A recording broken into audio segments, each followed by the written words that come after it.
Hello GolfCavers. Today I will be going over the analytical side of GolfCave. We have two modules you could choose from. There's the recreational side that has over 90 courses to play and a basic driving range to practice on and warm up. And then we have the analytical side, which is called the Trackman Performance Studio. In there you could get over 26 variables behind each shot, look at video playback behind each swing, download all your information, look at it from home, analyze your results, track your improvement. So it's an extremely useful and comprehensive tool if you're really looking to improve your game. So let's get to it. So I'm going to log into the Performance Studio, and with GolfCave, it's your room, your time. You could use the room however you like. You could spend half the time on the Performance Studio, half the time playing courses, and anything in between. But this is the home screen. Shot analysis, like you see here, is the driving range where you could get all the information that I just spoke about. Performance Center is different tests you could take. So you shoot at different distance targets. Based off how close you were to those targets, you get an associated score. And afterwards, you can analyze the results, see what distances you're strong and weak in based on the score you got hitting at those targets. And then we have putting analysis, which goes into the analytics of your putting. So you can see the little angles and nuances behind your putting game. But today, we're going to be going into the shot analysis to look at the driving range and look at some of the stats you could generate. So once you come in your first time, you can make an account, very easy, and then you could look at all the information on your account. You'll get an online login to a website to where you can see all your results. Once you make an account, you'll be among these names. They're in alphabetical order. I'll choose mine today. And then before each shot, you're going to want to choose your club. It helps keep all the data organized appropriately, and also some of the statistics that it generates is specific to club. So you're going to want to stay current with what club you're using. I am using a pitching wedge. I'm going to choose pitching wedge. And it's very easy to change your club as well. I'll show you that in just a few. So I have my pitching wedge here. I'm going to try to aim dead center in the screen.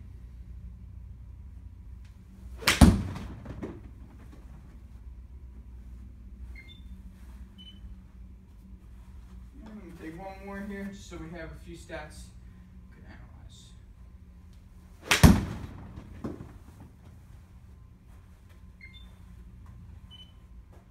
So after each shot, you get all this data to look over. On the bottom here, you can see all these statistics. If I press this gear, you can deselect and select from over 25 variables, so you could get as comprehensive and detailed as you want. Or if you just want to look at a few basic variables, you can deselect whatever you don't want to see as well and really hone in to the specifics of your game. And then you have these split screens which show you the data in different layouts. On the left here, I have a video playback showing me my club path with that blue line, my club face with that red arrow, and the trajectory with that orange arc. And you can play this video back at different speeds, really get a good feel of how you look, what your mechanics look like, and good way to tell, hey, maybe my elbow's flying a little bit too much, I want to keep that tucked, or maybe I don't like the way I'm dropping my hands. So a real good way to see yourself and improve on your own. On the right here, we have the trajectory, so you see the ball fly out, you can see the arc, apex, and so on. And you can change it for different angles, really customize how you want this driving range to look. So these split screens, you can toggle between various types as well. So there's this 4 squares up here, and if I press that, you can select and deselect from all these different split screens. To walk you through them, the first one is dispersion. So this one will show a dot next to each ball that I hit, showing me where that ball landed, and this circle indicates that cluster of balls came from a specific club. So once you change clubs, you'll see different circles indicating different clusters of shots from different clubs. Next one is the video playback, as we just saw. You could load up different editing tools too. So let's say I really want to focus on pivoting around that spine. I want to see how good my hands can stay and how straight it can stay. And so you could get a lot of cool editing behind there, make sure you're turning appropriately and so on. This is the same data as you see down here, just in a different format. This is the same trajectory, driving range look that we saw before. This picture shows swing plane and how you swept through that ball, and This one will show you how that club head impacted the ball, so you can see at the point of compression what was going on with your club head, how that ball took off, and so on. And this last one is just the table format of your shot, so you can see the shots start to tally up and get a feel for averages behind your clubs. And the last one is what's called the optimizer. So this will tell you how far that ball should have went based on club head speed.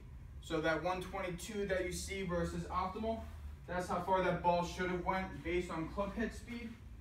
This is how far my ball carried, and for me to get into this optimal range, I have to get my orange tags into these blue ranges.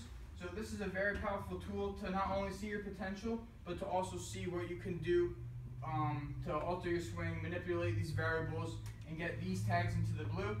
So based off what I see here, I know my attack angle was a little too shallow. I'm going to try to swing a little steeper next time, get it into this blue range. Everything else looks relatively good. But once I change this attack angle, some of these other variables might change up a bit. So once you learn how to manipulate that swing, you'll be reaching your full potential in no time. And to change your club, where it says PW up here, on the right next to my name, if I press that, you can toggle between a bunch of different clubs. And like I said, it's important to do this just to keep the data organized. So let's say I choose my 7-iron now.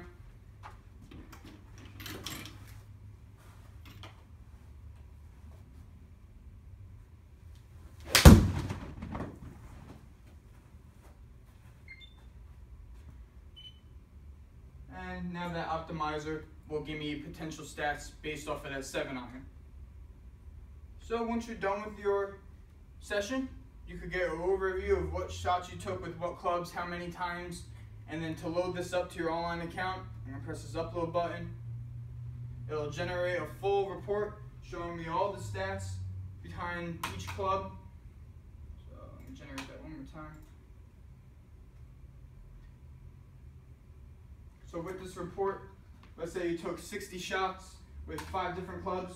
You'll see each club right here showing you what clubs you hit, the dispersion with each shot, all the trajectories, the averages with each club, and then you'll get a full page report with each club showing you all the shots you hit.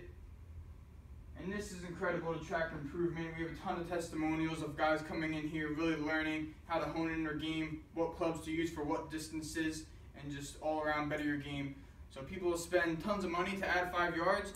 This is just a little bit to take 4 strokes off your game. Incredible useful tool. Really suggest coming in to get an overview of how this works, see it firsthand, and then I know it looks like a lot, but you'll learn it very quickly and be improving your game in no time. So stay tuned, check out our other videos that go into a little more detail about the optimizer and the different tests you could take on this analytical side. But feel free to book a tee time, come in, try it out. We'll be happy to have you and help you improve your game. But thanks for watching, and stay tuned for future videos for game improvement and how to play the cave.